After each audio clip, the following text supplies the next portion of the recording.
Okay, I've started the recording. This is the Pod Management and VOLTHA FCAPS Brigade call for October 7th, 2019. This meeting is recorded, and this recording will be posted on our YouTube channel, so please keep that in mind that this is a public meeting. First of all, can everyone hear me? Yes. Okay, great. Yes. Thank you. Yeah, I've been having some microphone issues lately. Didn't want to rattle on for 5 minutes when no one could hear a thing. Well, good morning, everyone. We're going to start with looking at the Jira board. I think that's going to be what we usually start off the meetings with, is looking at the Jira board. For the issues we discussed last time, I don't think much has changed. We still have a lot of work being done on the Redfish importer. Most of that work centering around, I think Dinesh, you said it was testing and integration. So Dinesh, can you give us an update on how those stories are coming on the Redfish importer? Yeah, we added more test cases to the test program, so we tested it, and we are in the process of committing that code, and we started investigation into integrating with NEM, and I think Ganesh is working on exporter integrating, so I have been giving him some instructions how to start importer and things like that. So the test cases you guys have written, these are unit tests or functional tests, and if they're functional tests, are they using robot framework or a different kind of framework?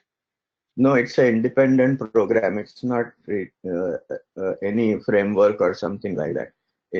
It's basically a program, test.go kind of program running, and there is another process running which gives the commands to this test.go program, and then it executes those APIs. Okay, yeah. Well, you said you'll be submitting the code on this relatively soon. Yeah, there is a Gerrit also. Okay, great. Yeah, because we'll want our QA people to look at it and make sure they can integrate it with Jenkins so that it's all automated. Yeah. And then the NEM integration, could you speak to exactly? I know we had some Slack discussions, you and I and Mateo last week, but could you speak to the group as to what your approach is going to be with this? Yeah, so I talked to Scott and Matteo, and they gave me a link where we can integrate this thing with NEM. And to do that, basically, we have to create a synchronizer for Redfish importer into the exhaust. So this Redfish synchronizer is another independent repo and container which will interact with directly from exhaust to the importer container. Okay, great. I think the biggest concern, I spoke with Sarov about this last week as well, and his biggest concern was that XOS is not necessarily in scope for all operators. They may not be using XOS, so we may have to keep an open mind to ways that the importer will be used that might not have an XOS there. So I guess I would ask you, as you're doing this, think of alternatives. To make sure that we keep this alternative open, because it's likely an alternative will get chosen. Yeah, so what is the alternative? Means what should be the priority, exhaust or something else? I think, the direction I've heard from Tiger Team on down is that the direction should be, the priority should be not anything XOS related, because the operators may not adopt XOS. So in this case, the alternative is higher priority than XOS. So I would think that could be perhaps something that you could give a config file to, and it would configure the importer, from a static config file.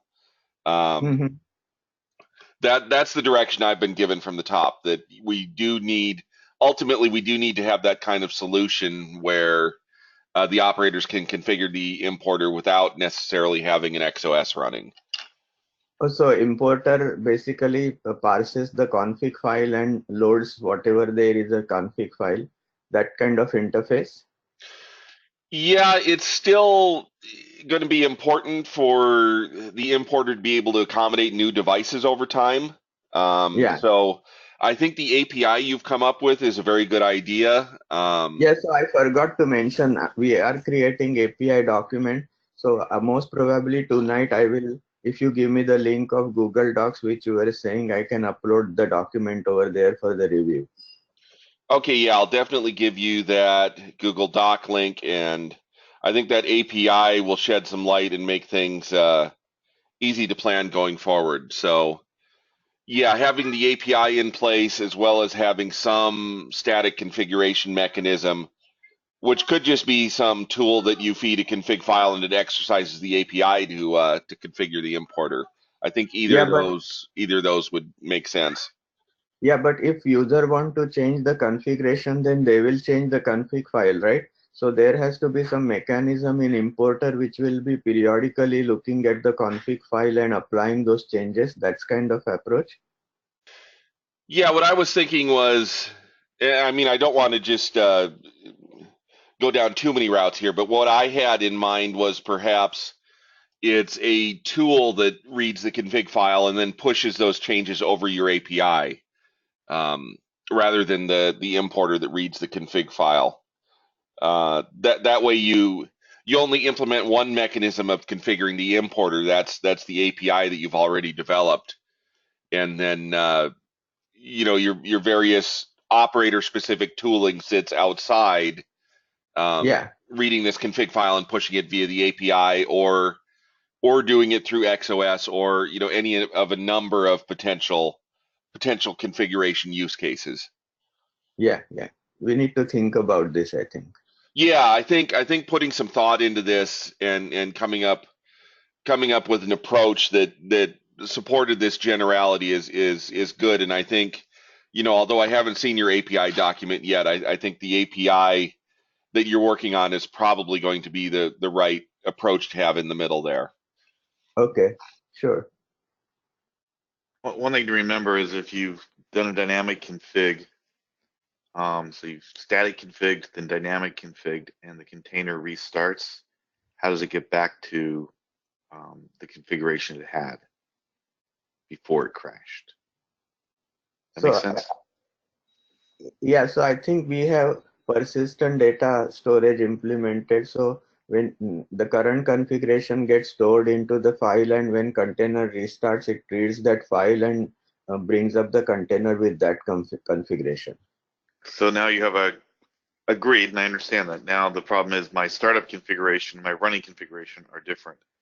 It, it's Oh, it's an interesting problem to try to resolve. I mean, it's not unique to this synchronizer, yeah. or importer. It's just, what do you do when you've done dynamic config after initial config, and how does the user understand what's actually running?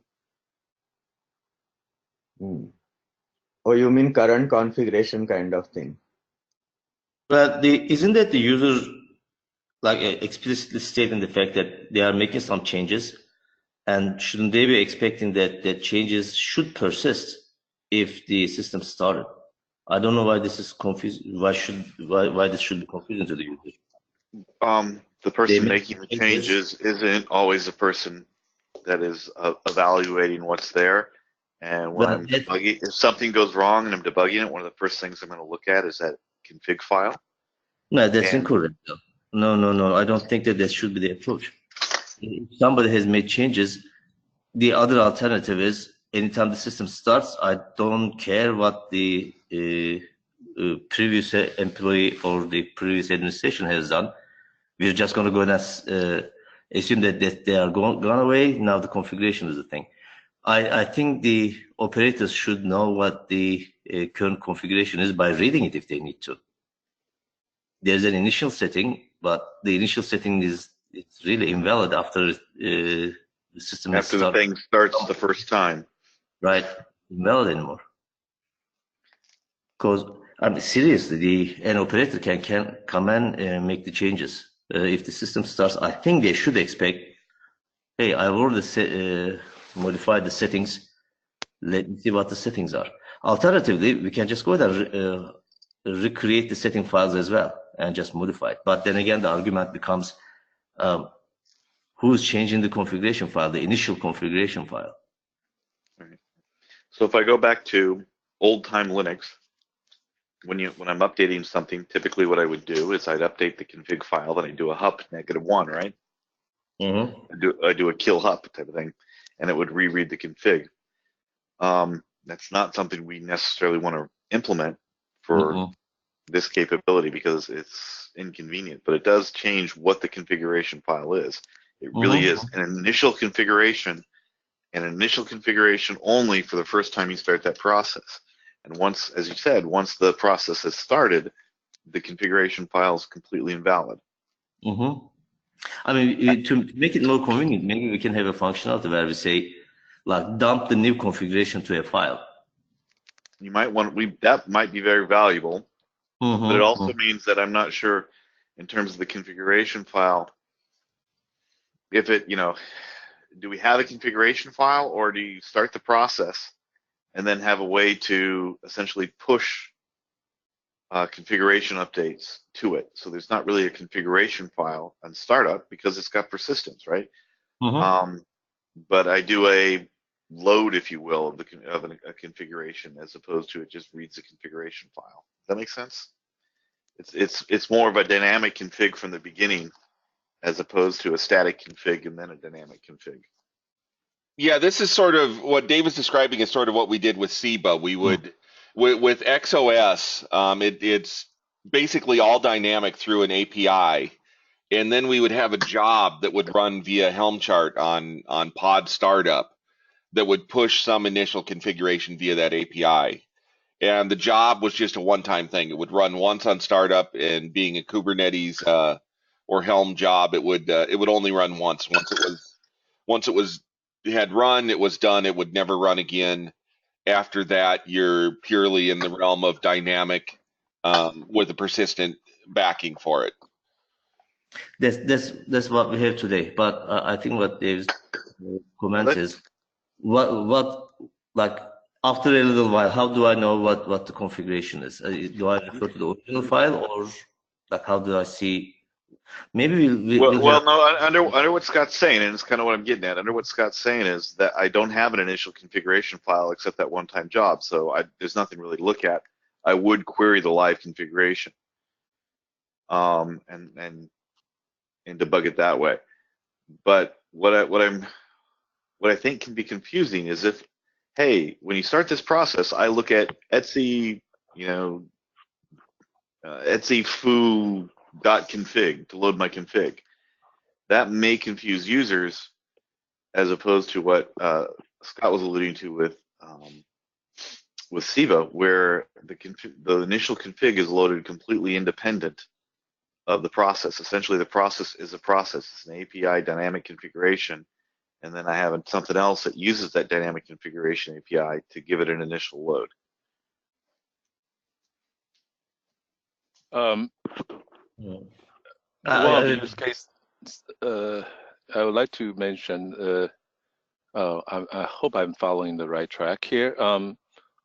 I think maybe among service providers, if there's any here, do we actually dynamically change things other than in the lab environments, right? So potentially there will be a configuration, we can call gold standard about how to configure the system in the beginning, and then we probably, and probably most likely will be focused on thresh crossing alert related stuff, or something about what they're going to monitor or not. Other than that, I wonder whether we will need to change that as well during the production.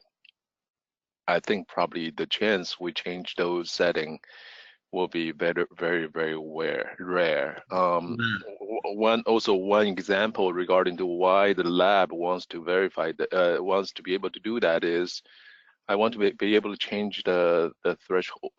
Sometimes the default setting is too hard to achieve in the lab environment, or it will take a long time. So I'll reduce the threshold crossing alert lower to make sure the alarm is raised. So what event is raised? So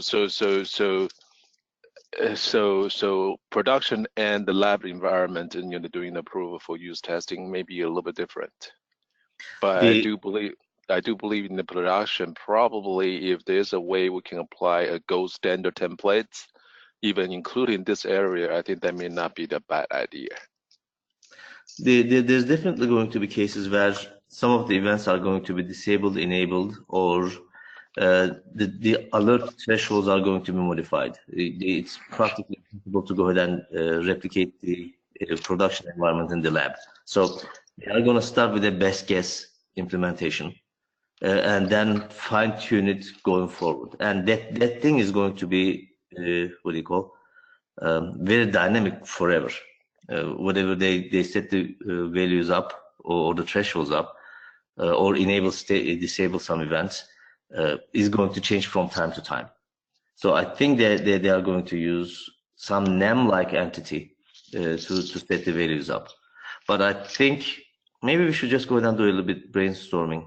How do we make the current settings visible to the user, like in a more convenient way? So I think I agree. We need a way to apply a gold standard config. And I think what I'm suggesting, and I think it follows what Scott was saying, is to apply or fetch that gold standard config even, or the running config. I would issue a command. It could be something like foo config or foo cuddle, because cuddle commands are so popular. Food cuddle config, and I could push a config file at it, right? And it would essentially call the APIs to set up that config file. And therefore, as an operator, if I had a gold standard config, I could use that command, whether that is run from the command line, pushed down from NEM, or pushed down from a third-party system. That's how I get my gold standard in. Similarly, when I want to understand what the running config is, I have a command or an API that says, give me the running config. That's agreeable. That's very agreeable. It's logical also. And that way, there's not a known place where config files looked up. It's just, look, there's an API to dynamically configure this, and there's utilities to go from a config type file to those APIs. That's all I think I'm suggesting. Well, this makes sense. Dinesh, let's go then, take a look at the API doc that we have. Yeah. Maybe here there's two functionality. One is reload the gold config and just dump the current config. We should have two additional entries there. Yeah. No, this is a good idea. Yeah, I think this is exactly the approach we want, and I think this is going to be compatible with the API approach you guys have already started on. So I think that's going to work out perfect. Yeah, let's flesh out the API document and get that in. Dinesh, I will give you that Google Doc directory, and then we'll have a concrete document we can work from. Yeah.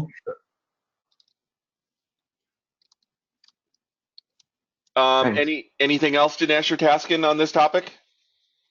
No, I don't think so. Yeah. So let's see. We've still got lots of other redfish importer things. I think most of those are clustered around testing, so we'll assume those will come together when the tests come in. Next up, I think, would be the on-demand test action on car. Can you talk about where that's currently at? Yeah, so basically, I have some a couple of doubts related to on-demand API stuff. So maybe that is related between the communication happening between the OpenOLT. So basically, OLT container through the ONU container. So maybe I can send you the mail in detail so that we can discuss it offline. Okay, sure, that'd be great. So nothing that you would like to discuss with the community right now. We just need to resolve these couple of issues. No, as of now, no. I'll send you the mail in detail so that so basically we can understand the clear exact thing. Okay, great. Thank you. Next would be say again.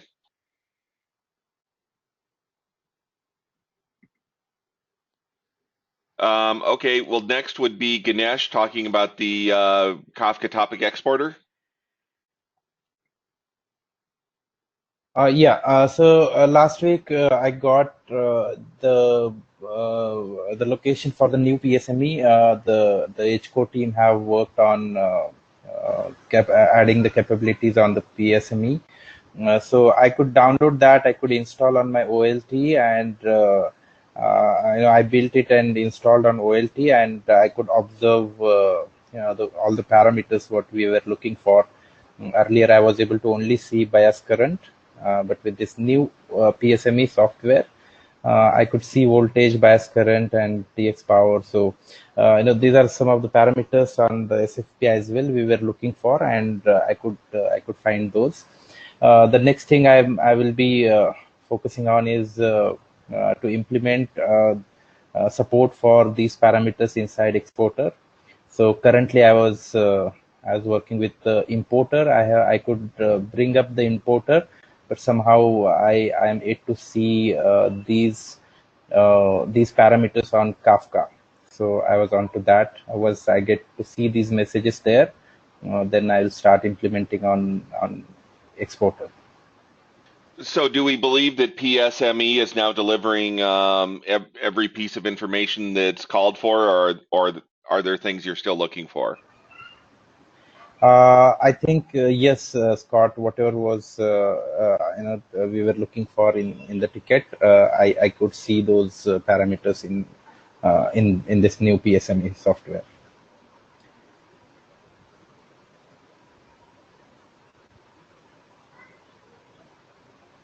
Okay, that's great. So, yeah, so your next task then, what you said you're working on is going to be to take all those Kafka messages, translate them as Exactly. necessary, and push them to Prometheus. Yes, right. So I could install and I could build and run importer on my setup, but yet to see those messages on Kafka. So maybe in a day or two, I would be able to see those messages, and then I can start my implementation on export. Okay, so you're still dealing with an issue then with the importer getting the messages and putting them in Kafka. Yes, Okay. yes. Though, oh, yeah, I could see both things working independently, but I want to see those messages as well. Okay, great. Yeah, that'll be good to Yeah. hear when you see that working all together. Yes, yes, yeah. Okay, anything else, Ganesh? No, that's all for now, Scott. Thank you. Okay, I'm gonna see if we have anyone else on the line who is attached to any of these other issues. So some new issues have come into the brigade. I don't know. I don't see anyone here who is attached to any of these on the call.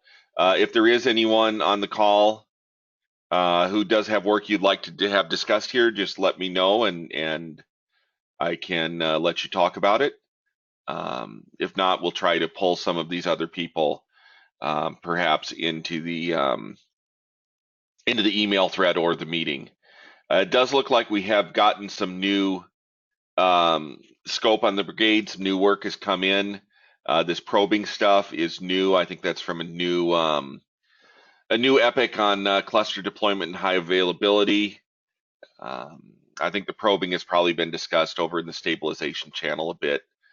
So I assume this is just standard readiness probe stuff that people are working on. Let me see what else. We are going to get some resources to work on those alarm stories, the various stuff that has to deal with filtering and squelching alarms at the source. So Sarov is working on getting us some additional manpower to the brigade that we can assign those stories to. So hopefully, like next week, we will see some more people participating in the brigade and taking up some of these stories. I don't really want to talk about these stories in any detail until we have whoever's going to work on them, so that whoever's going to work on them can participate in the discussion. But just know that hopefully we will be getting some more people, and we will be picking up these additional stories. And anyone on the call who would like to work on an item, If you see items here that interest you, just let me know and I can attach your name to them. Do we have anything else that the brigade would like to discuss this morning?